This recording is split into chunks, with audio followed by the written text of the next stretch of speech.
السلام عليكم ورحمة الله وبركاته. جهاز القلب أو الدي سي شوك أو جهاز الصدمات الكهربائية من أهم الأجهزة الذي لازم كل دكتور أو تمريض يعرف باستخدامها.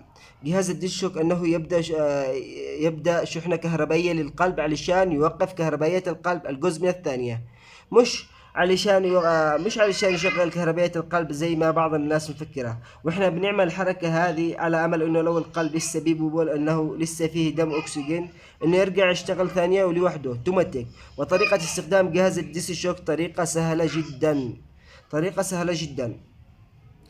وايضا اي جهاز ديسي شوك يكون مكون من 3 ارقام.